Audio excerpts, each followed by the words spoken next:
හරි අපි කලින් මොනොසැකරයිඩ් ඩයිසැකරයිඩ් ගැන කතා කරලා ඉවර කරා. එතකොට අද අපිට කතා කරන්න තියෙන්නේ පොලි සැකරයිඩ ගැන. පොලි සැකරයිඩ ගැන. එතකොට පොලිමර්ස් කියලා අපි කියන්නේ. පොලිමර්ස් කියලා කියන්නේ බහු අවයව වලට. එතකොට පොලි කියන්නේ මේකේ මොනොසැකරයිඩ අණු ගණනාවක් බහු අවයවීකරණය වෙලා තමයි මේක හැදිලා තියෙන්නේ. පොඩි ඊයක් විතර තියෙන්නේ නේ. පොලිසැකරයිඩ. එතකොට මොනොසැකරයිඩ අණු ගණනාවක් බහු අවයවීකරණය වෙලා තමයි පොලිසැකරයිඩ හැදිලා තියෙන්නේ. එතකොට පොලිසැකරයිඩ ජල විච්ඡේදනය වෙලා නැවත මොනොසැකරයිඩ අණු ලබා දෙනවා. ඉතින් ඒක එහෙම වෙන ඉඳනේ බං මේ බත් කෑවහම ඒවා විච්ඡේදනය වෙලා බත් කියන්නේ පිෂ්ඨය කියන්නේ පොලිසැකරයිඩය. ඒ පොලිසැකරයිඩේ ජලයේ විච්ඡේදනය වෙලා හරි අපේ ආහාර මාර්ගයේ ජීර්ණය වෙලා නැවත ග්ලූකෝස් බවට පත් වෙලා තමයි හෘද ධාරාවට අවශෝෂණය කරන්නේ. එතකොට මෙතෙන්දී අපි පොලිසැකරයිඩ වර්ග ගැන පොලිසැකරයිඩ වර්ග තුනක් ගැන කතා කරනවා. ඒ තමයි අපි කවුරුත් හොඳින් දන්න පිෂ්ඨය. හරි? පිෂ්ඨය. ඊළඟට සෙලියුලෝස්. සෙලියුලෝස් තියෙන සාකසෛල බිත්ති වල එන. ඊළඟට ග්ලයිකෝජන්. හරි? අපි මේව ලියාගමුකෝ.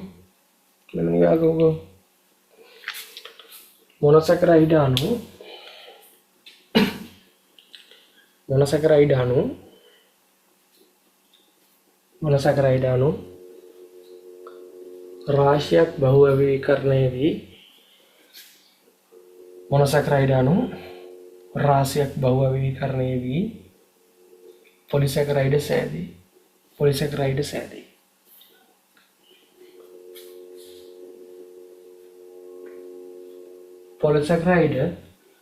පොලිසැකරයිඩ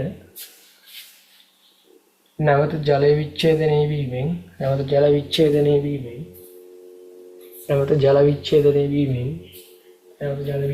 වීමෙන් මොනොසැකරයිඩ අණු සෑදී.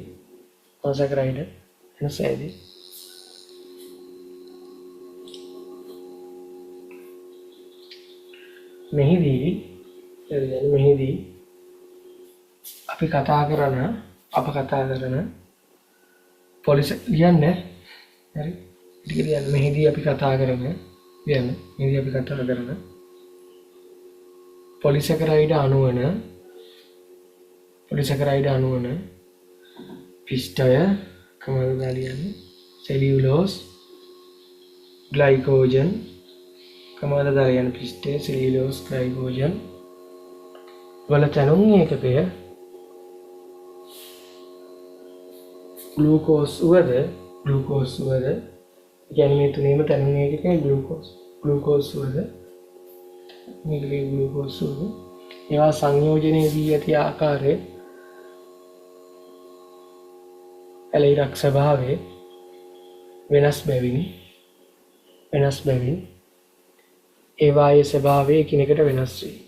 ඒවායේ ස්වභාවය එකිනෙකට වෙනස් වේ. මේක වැඩි නම් YouTube එකට දාන වීඩියෝ එක නතර කර හරි මේ ටික ලියා ගන්න. හරි. ඒතකොට ළමයි ඊළඟ ඡේදයට යන්නකෝ. ඊළඟ ඡේදයට ලියන්න කතා කරන්නේ මේගොල්ලන්ගේ ජල ද්‍රාවීය ස්වභාවය ගැන. එතකොට යන්න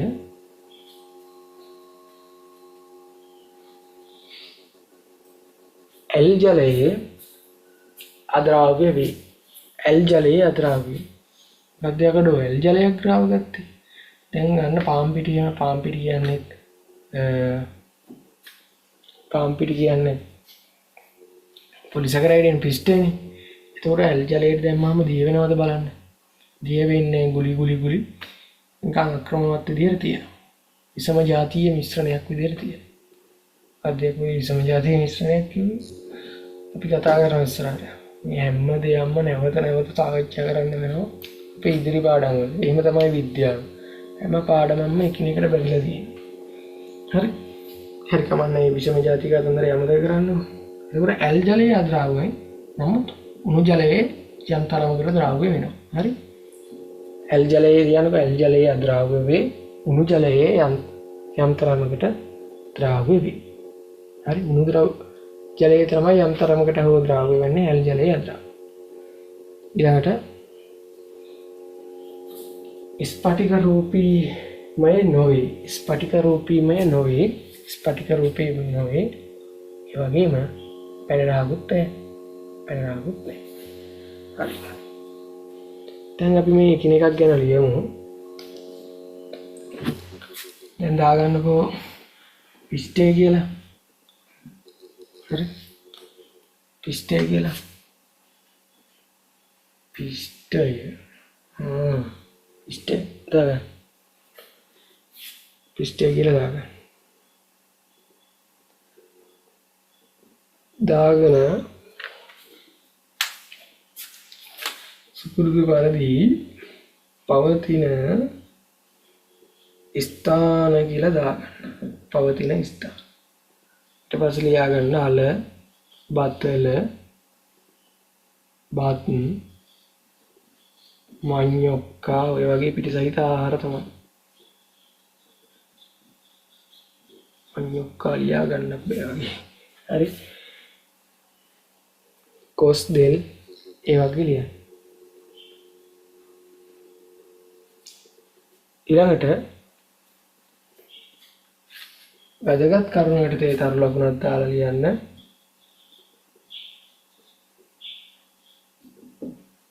ශාකවල ආහාර සංචිත කරනු ලබන්නේ ශාකවල කාබෝහයිඩ්‍රේට් නැත්නම් මෙහෙම ලියන්නකො.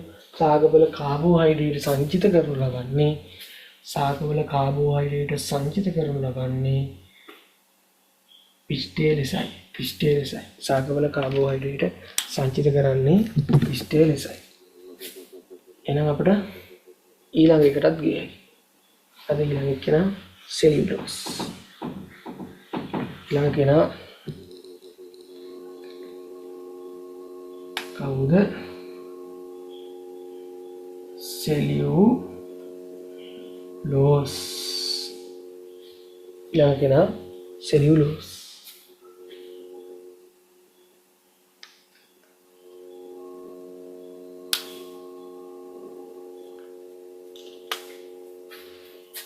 පවතින ස්ථාන කියලා කියන්නකො. පවතින ස්ථාන ශාක සෛල බිත්තියේ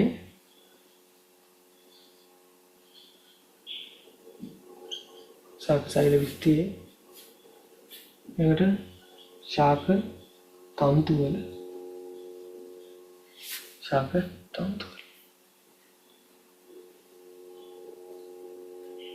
ඊළඟට වෙනත් කරුණු යටතේ ලියා ගන්න.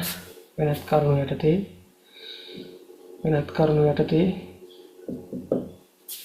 යටතේ තරු ලකුණක් දාලා ලියා ගන්න. වෙනත් කරුණු යටතේ තරු ලකුණක් දාලා ලියා ගන්න. මිනිස් ආහාර ජීර්ණ පද්ධතියේදී ජීර්ණේ නොවුවද මලබද්ධය වළක්වා ගැනීමට උපකාරී වේ.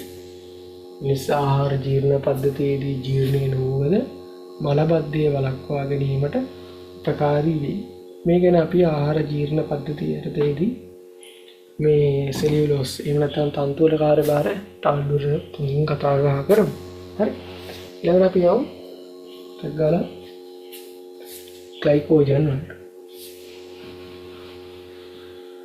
දින වෙලාවේ හොඳට ආන් ඉන්න ළමයි අයිති එකෙන්ම ඔලුවට යන වරියට ආවෙද ඉන්නේ.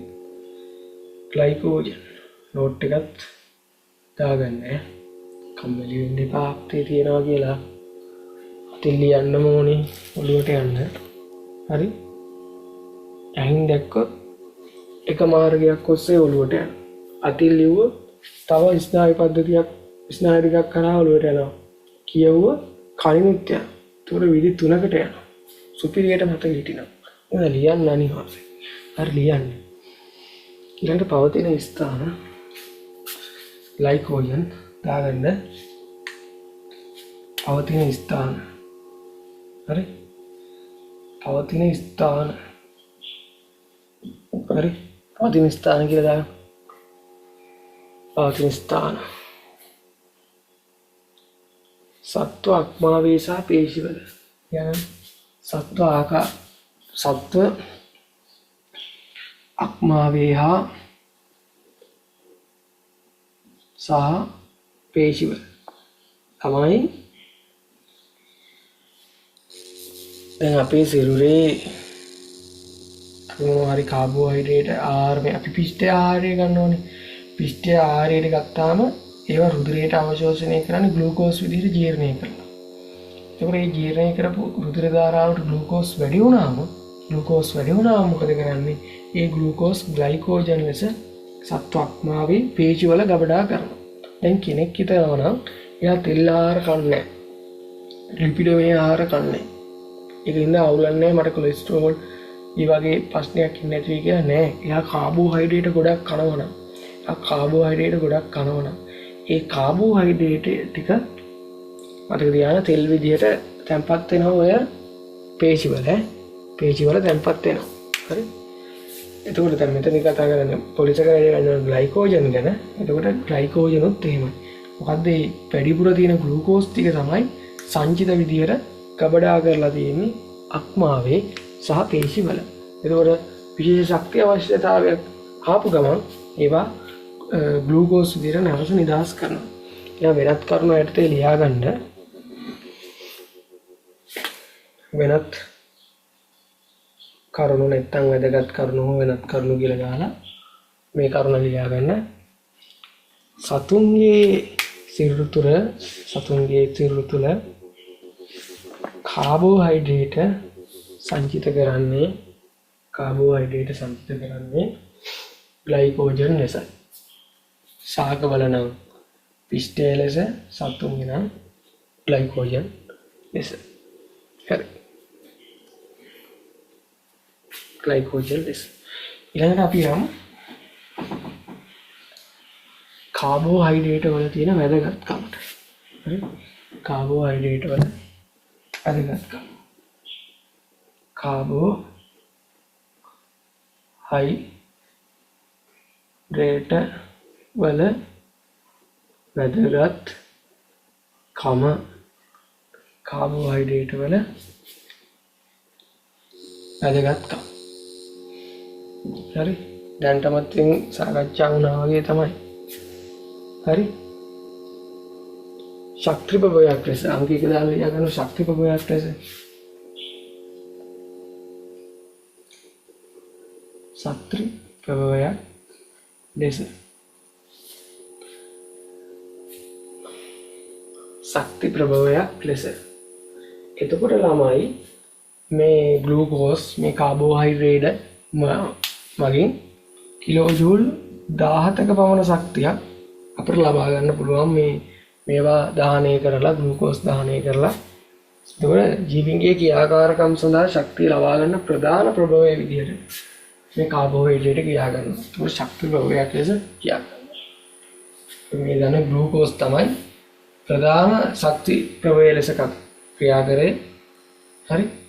ශක්තිය උත්පාදනය සඳහා වැදගත් වුණා. හරි. ඒක ලියුවා ශක්ති ප්‍රභවයක් ලෙස දෙක ලියාගන්න. දෙවෙනි කරුණ ලියාගන්න සංචිත ආහාරයක් ලෙස. දෙක ලියාගන්න සංචිත ආහාරයක් ලෙස. දෙවෙනි කාරණය ලියාගන්න සංචිත ආහාරයක් ලෙස. සංචිත ආහාරයක් ලෙස. අකුරු නම් ඇදේ ගිහිල්ලා හරි ගණන් ගන්න බා. සංචිත ආහාරයක් ලෙස. මොකද මේ සංචිත ආහාරයක් ලෙස? සංචිත ආහාරයක් ලෙස දැන් මොකද්ද? කාබෝහයිඩ්‍රේට් සංචිත ආහාර ලෙස ගබඩා කරා ඔය මඤ්ඤොක්කා මුල තමයි අලයක් විදිහට ඇවිල්ලා තියෙන්නේ. ඒකේ පිෂ්ඨය තමයි සංචිත ආහාරයේ විදිහට ගබඩා කරලා තියෙන්නේ. ඒ ආහාර ගබඩා කරගෙන තියෙන ආකාරයට අපට කන්න නෑ ශාකයට ඒක ගබඩා කරගෙන තියෙන අවශ්‍ය කාලවලදී මේ සංචිත ආහාරයේ ප්‍රයෝජන ගන්න. මොකද කරන්නේ අපි දම දාලා පොළව හරලා ගලවලා කනවා මඤ්ඤුක් කාලේ. ශාක ආහාර හදාගන්න ශාක වලට. නමුත් අපි මේ දේවල් ලබා ගන්නවා. හරි කමන්නේ හිතලුවන්නේ. හරි. එතකොට ඒ වගේම බලන්නකො මේ දැන් අපේ වැඩිපුර එන ග්ලූකෝස් රුධිර දායාවේ වැඩිපුර තියෙන ග්ලූකෝස් ග්ලයිකෝජන් ලෙස අක්මාවේ තැන්පත් කරනවා. එතකොට හදිසි ශක්තිය අවශ්‍යතාවයක් හෝ නැත්නම් අපිට ආහාරයක් නොමැති අවස්ථාවල ඒ ග්ලයිකෝජන්ස් වල නැවත ග්ලූකෝස් බවට පරිවර්තනය වෙලා ඒ ශක්තියෙන් තමයි අපි වැඩ කරන්නේ. හරි. ඒ ශක්තියෙන් තමයි අපි ඉදිරියට ක්‍රියාකාරකම් වලට අවශ්‍ය ශක්තිය උපදවා ගන්න. හරි. ඊළඟට තුන දාලා ලියා ගන්න තුන්වෙනි කරුණ ජීවීන්ගේ සෛල බිත්ති නිපදවීමට ජීවීන්ගේ සෛල බිත්ති තුන්වෙනි කරුණ ජීවීන්ගේ සෛල බිත්ති නිපදවීමට ජීවීන්ගේ ඒක මොකක්ද කිව්වේ තුන්වෙනි කාරණය ජීවීන්ගේ සෛල බිත්ති නිපදවීමට ජීවීන්ගේ සෛල බිත්ති නිපදවීමට හරි එතකොට ළමයි සෙලියුලෝස් කියන්නේ පොලිසැකරයිඩ්නේ ඒ සෙලියුලෝස් කියන පොලිසැකරයිඩ්ෙන් තමයි ශාක සෛල බිත්ති හැදලා තියෙන්නේ ශාක සෛල බිත්තිය ගැන අපි ඉදිරියට කතා කරනවා ඉදිරි පාඩමක අපිට තියෙනවා ශාක සෛල බිත්ති ගැන කතා කරන්න හරි ඒ වගේම ඔය දිරීරවල ඊළඟට ඔය ආත්‍රපෝඩාවන් කියන්නේ ක්‍රොමිසත්තුන්ගේ පිටසකිල්ල හැදිලා තියෙන කයිටින් කියන එකක් පොලිසැකරයිඩ් හරි ඒ පොලිසැකරයිඩෙන් තමයි ඒකට හැදලා තියෙන්නේ ඒ මොනවද ජීවීන්ගේ සෛල බිත්ති ඊළඟ කාරණයට කියෝ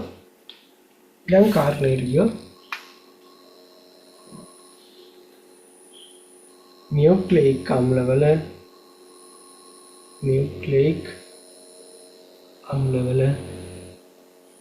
සංඝටක ලෙස නියුක්ලියික් අම්ලවල සංඝටක ලෙස මාරලා මොකක්ද මේ නියුක්ලියික් අම්ල ලියා ගන්න ළමයි හතර දාලා ලියගෙන නියුක්ලියික් අම්ලවල සංඝටක ලෙස බෝඩ් එක බලන්න බෝඩ් එක නම් ජීවිතේට කියව ගන්න බැරි අකුරු ඇදී ගිහින් හරි කවුද ලියන හතර නියුක්ලියික් අම්ලවල සංඝටක ලෙස නියුක්ලියික් අම්ලවල සංඝටක ලෙස නියුක්ලියික් අම්ල ගැන බය වෙන්න බෑ මේ ජීවයේ රසායනික පදනම කියන පාඩමේම කතා කරන්න තියෙනවා නියුක්ලියික් අම්ල ඒ කාබනික අණු ගැන අපි ඉස්සරහට කතා කරමු එහෙනම් ඔන්න ළමයිනේ කාබෝහයිඩ්‍රේට් වල වැඩ ටික ආවර වෙනවා පොඩි පරීක්ෂණ ටිකක් තියෙනවා මේකෙන් මේ වැඩේ අද අපිට කාබෝහයිඩ්‍රේට් වල අවසන් කටයුතු කරන්නේ හරි අපර කාබෝහයිඩ්‍රේට් වල අවසන් කටයුතු කරලා දාන්න හරි පරීක්ෂණ ටික හරි පරීක්ෂණ ටික බලන්න පරීක්ෂණ ටික හරි විද්‍යාගාර පරීක්ෂණ ටිකක් මේක අනිවාර්යෙන් ඔයගොල්ලෝ ඉස්කෝලේ විද්‍යාගාරේ කරන්න ඕනේ හරි ලියගන්නකො මෙහෙම ඒකවත් දන්නේ නැහැ හරි මෙහෙම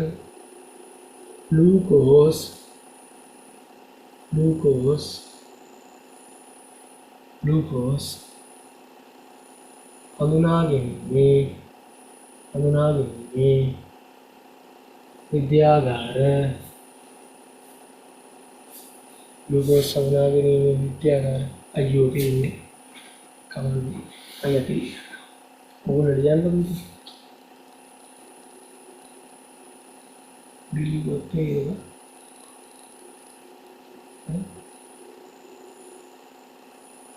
ග්ලූකෝස් හඳුනාගන්නේ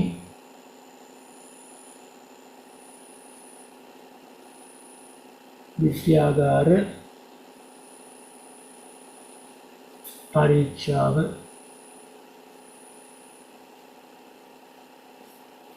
ග්ලූකෝස් හඳුනා ගැනීමේ විද්‍යාගාර පරීක්ෂා. හරි. ග්ලූකෝස් හඳුනා ගැනීමේ විද්‍යාගාර පරීක්ෂාව. හරිද අපි මේ අපි වැඩේට බයි. හරි. ඉතින් මේකට ළමයෝ අපට ඕනේ පරීක්ෂණ නලය. හරි. පරීක්ෂණ නලයක් ගන්න. පරීක්ෂණ නලයක් අරගෙන නේද?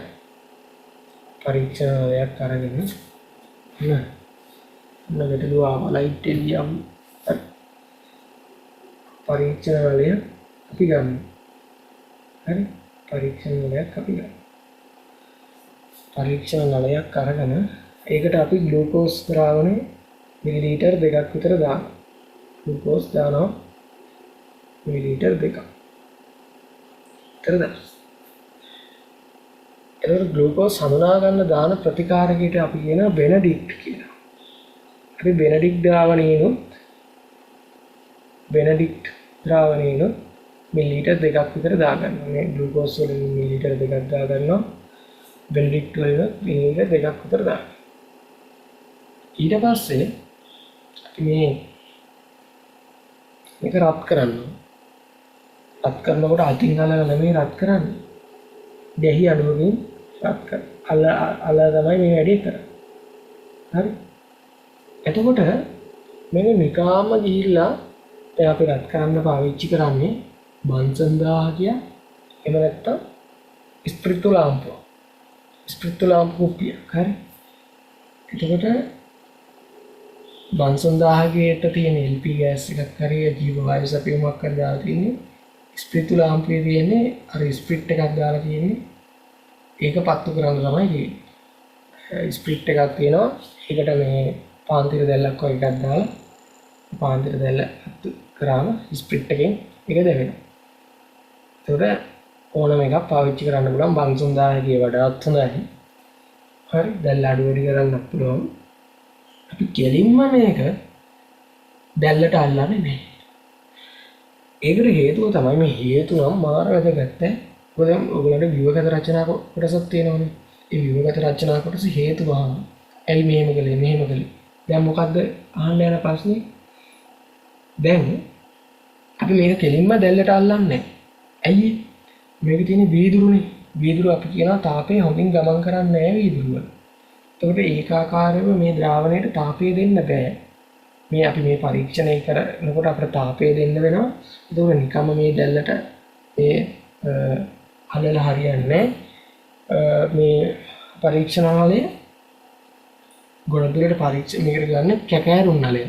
මොකද රත් කරන්න ඕනේ.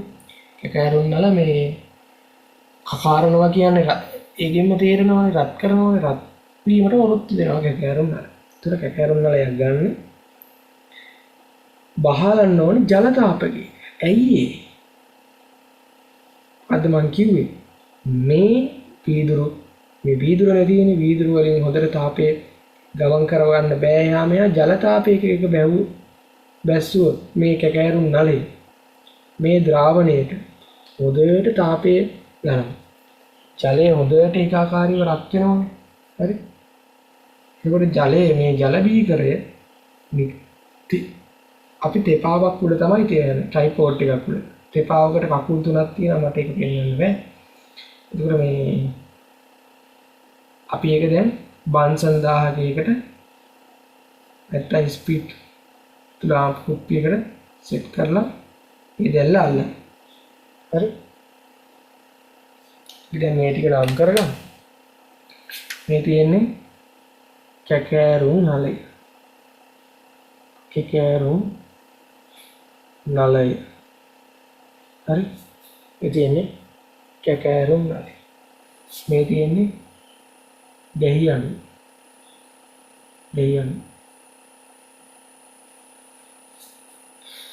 ඊළඟට මේ තියෙන්නේ බන්සන් 1000 කිය. මේ තියෙන්නේ තෙපාව. මේ තියෙන්නේ ජල තාපකය. ඊළඟට මේ දැල්ල හොඳින් වද්දා ගන්න මේ තෙපා උඩින් දැලක් දානවා. හරි තෙපා උඩින් දැලක් දානවා. මම ලියන්න යන්නේ. දැල් කැබැල්ලකුත් දානවා. ඒවා හොඳට ලස්සනට කරනවා විද්‍යාගාර පරීක්ෂණයේදී. හරි විද්‍යාගාරයේදී ලස්සනට මේ දේවල් ටික කරනවා. හරි ඒවා අනිවාර්යයෙන්ම මිස්ලාට කියලා මේ පරීක්ෂණ ටික කරවගන්න ස්ටාර් වලට හරි කියලා උත්තර ප්‍රතිගිය වැඩක් තියෙන්නේ පරීක්ෂා ටික මුතු අනිවාර්යෙන් කරගන්න හරි මේකේ ගිදැල්ලනේ හරි ගිදැල්ල දාන්න දැන් මොකද වෙන්නේ දැන් මේ දාලා තියෙන වෙනදී තරුව මේ දාලා තියෙන බෙනඩික් ද්‍රාවණයේ පාට නිල් පාටක් තියෙනවා රත් කරනකොට මේ නිල් පාට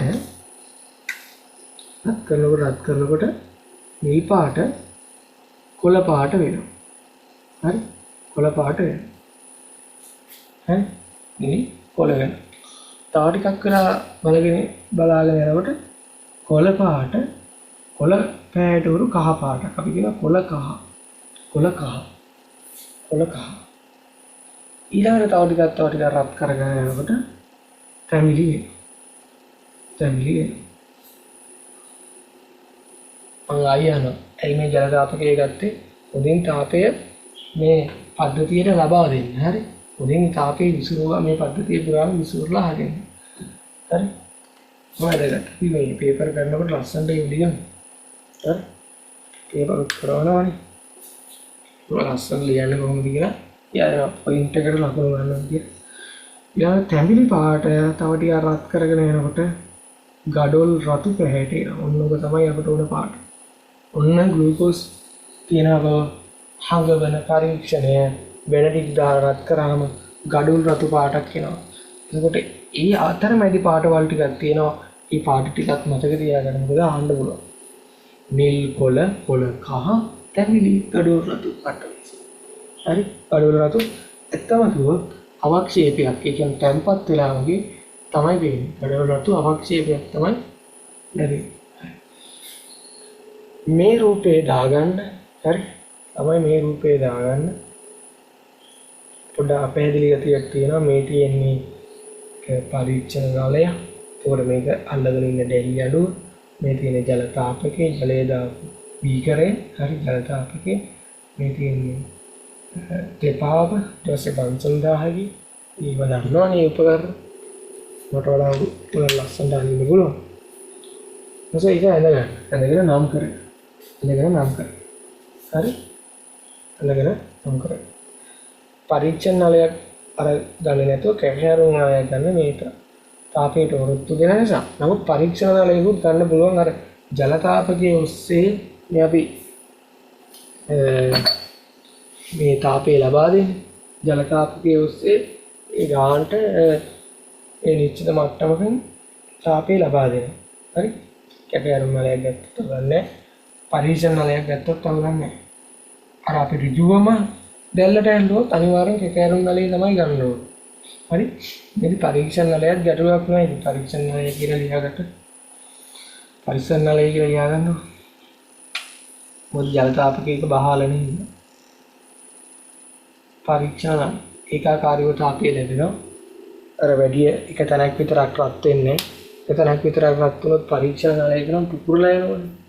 ඒත් ජල තාපකයේ ගහලා ඉන්න හොඳ විසිරුමකින් යුතුව තාපයේ පද්ධතියට සැපේ. තාපයේ පද්ධතියට සැපේ.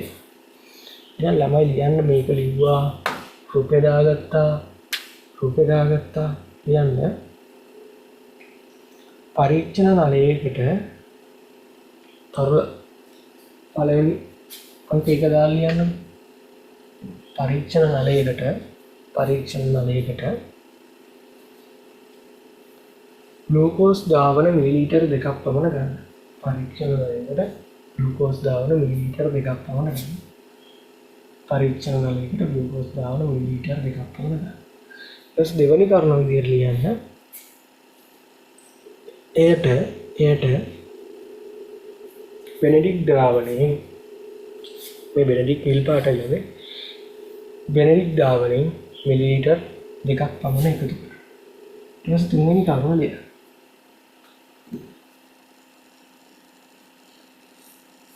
තුන්වෙනි කරුණ. එම පරීක්ෂණයේ ජල තාපකයක බහ ක්‍රමයෙන් රත් කරන්න. එම පරීක්ෂණයේ ජල තාපකයක බහ ක්‍රමයෙන් රත් කරන්න. එම පරීක්ෂණයේ ජල තාපකයක බහ ක්‍රමයෙන් රත් කරන්න. පස්වෙනි එම ජලයේ එම නලයේ ජල තාපකයේ බහ ක්‍රමයෙන් රත් කරන්න කියලා තුන්වෙනි කරුණ ගන්න හතරෙන් කරුණේ එහෙම එවිට පහත දැක්වෙන වර්ණ විපර්යාස දැකගත හැකිය කියලා මෙන්න මේ වර්ණ විපර්යාස ටික දාගන්න. නිල් කොළ කහ තැඹිලි ගඩොල් රතු නිල් කොළ කහ තැඹිලි ගඩොල් රතු 40. නිල් කොළ කහ තැඹිලි ගඩොල් රතු මාරම දේශි. නියමටම තේරෙනවා. හරි. ඊටම වර්ගික තේරෙනවා. හරි. ඊටම වර්ගික තේරෙනවා.